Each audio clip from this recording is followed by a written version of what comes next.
사무엘하 14장입니다. 왕의 마음이 압살롬에게로 쏠리는 것을 스루야의 아들 요압이 알았다. 요압이 드고아로 사람을 보내어 거기에서 슬기로운 여인 한 사람을 데리고 와서 부탁하였다.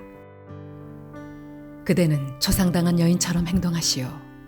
몸에는 상복을 입고 머리에는 기름도 바르지 말고 이미 오랫동안 죽은 사람을 애도한 여인처럼 꾸민 다음에 임금님 앞으로 나아가서 내가 일러주는 대로 호소하시오. 요압은 그 여인에게 할 말을 일러주었다.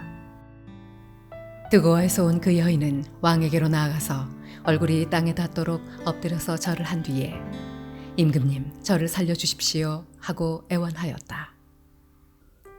왕이 여인에게 무슨 일이냐 하고 물으니 그 여인이 이렇게 하소연하였다. 저는 남편이 죽어서 가련한 과부가 되었습니다. 이 여종에게 두 아들이 있는데 들에서 서로 싸우다가 말리는 사람이 없으므로 아들 하나가 다른 아들을 죽였습니다.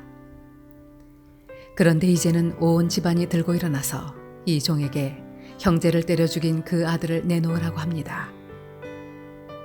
죽은 형제의 원수를 갚고 살인자를 죽여서 상속자마저 없애버리겠다고 합니다. 그들은 저에게 남아있는 불씨마저도 꺼버려서 제 남편이 이 땅에 이름도 자손도 남기지 못하게 하려고 합니다. 다 듣고 난 왕은 여인에게 말하였다. 이 문제를 두고서는 내가 직접 명령을 내리겠으니 집으로 돌아가거라. 그러나 드고아 여인은 왕에게 아뢰었다. 우리의 높으신 임금님께서 무엇을 하시든지 이 일에 있어서 허물은 저와 제 아버지의 집안에 있습니다. 임금님과 왕실에는 아무런 허물이 없습니다. 왕이 대답하였다. 누구든지 너를 위협하거든 그를 나에게로 데리고 오너라. 아무도 너를 괴롭히지 못하게 하겠다. 여인은 또 간청하였다. 그러면 임금님께서 섬기시는 주 하나님께 간구하셔서 저의 죽은 아들의 원수를 갚으려고 하는 집안 사람들이 살아있는 저의 아들까지 죽이는 크나큰 범죄를 저지르지 못하게 막아주시기를 바랍니다. 왕이 대답하였다. 주님께서 확실히 살아계심을 두고 맹세하지만 내 아들의 머리카락 하나도 땅에 떨어지지 않게 하겠다. 그 여인이 또 간청하였다. 이 종이 높으신 임금님께 한 말씀만 더 드리도록 허락하여 주시기 바랍니다. 왕이 그렇게 하라고 하니 그 여인이 이렇게 말하였다. 어찌하여 임금님께서는 하나님의 백성에게 그처럼 그릇된 일을 하셨습니까? 임금님께서는 임금님의 친아들인 왕자님이 이 나라로 돌아오는 것을 허락하지 않으셨습니다. 이러한 처사는 지금까지 이 종에게 말씀하신 것과는 다릅니다. 임금님께서는 그렇게 말씀만 하시고 왕자님을 부르지 않으셨으니 이것은 잘못된 일이라고 생각합니다. 우리는 다 죽습니다. 땅에 쏟으면 다시 담을 수 없는 물과 같습니다. 그러나 하나님은 생명을 빼앗지 않으시고 방책을 베푸셔서 비록 내어 쫓긴 자라 하더라도 어떻게 해서든지 하나님께 버림받은 자가 되지 않게 하십니다. 높으신 임금님, 제가 지금 임금님을 찾아뵙고서 이런 말씀을 드리게 된 까닭은 제가 친척들의 위협을 받으면서 이 문제를 임금님께 하려면 임금님께서 제가 간구하는 바를 들어주실 것이라는 확신이 섰기 때문입니다. 저희 집안 사람들이 저와 저의 아들을 죽이려 하고 하나님이 주신 이 땅에서 끊어버리려고 하지만은 임금님께서 저의 사정을 들어서 아시면 구원하여 주실 것이라고 생각하였습니다.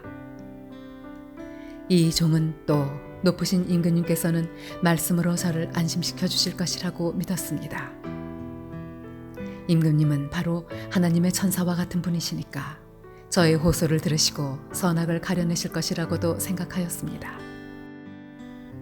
임금님이 섬기시는 주 하나님께서 늘 임금님과 함께 계시기를 바랍니다. 마침내 왕이 그 여인에게 물었다. 너는 내가 묻는 말을 내 앞에서 조금도 숨기지 말고 대답하여라. 그 여인이 대답하였다. 높으신 임금님의 분부대로 하겠습니다. 왕이 물었다. 너에게 이 모든 일을 시킨 사람은 바로 요압이렸다. 여인이 대답하였다. 높으신 임금님, 임금님께서 확실히 살아계심을 두고 맹세하지만 높으신 임금님께서 무슨 말씀을 하시면 오른쪽으로든 왼쪽으로든 피할 길이 없습니다. 저에게 이런 일을 시킨 사람은 임금님의 신하 요압입니다. 그가 이 모든 말을 이 종의 입에 담아주었습니다. 왕자님의 일을 잘 되게 하여 보려고 임금님의 신하 요압이 이런 일을 꾸민 것은 사실입니다. 그러나 임금님께서는 하나님의 천사처럼 슬기로우심으로 일어난 모든 일을 다 아실 줄 압니다. 그러자 왕이 직접 요압에게 명령을 내렸다. 보시오, 내가 장군의 뜻대로 하기로 결심하였으니 가서 그 어린아이 압살롬을 데려오시오. 요압이 얼굴을 땅에 대고 절을 하면서 말하였다. 하나님께서 임금님께 복을 베푸시기를 빕니다.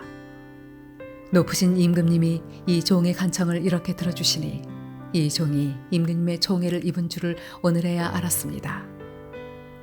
그리고는 요압이 일어나 그술로 가서 압살롬을 데리고 예루살렘으로 왔다.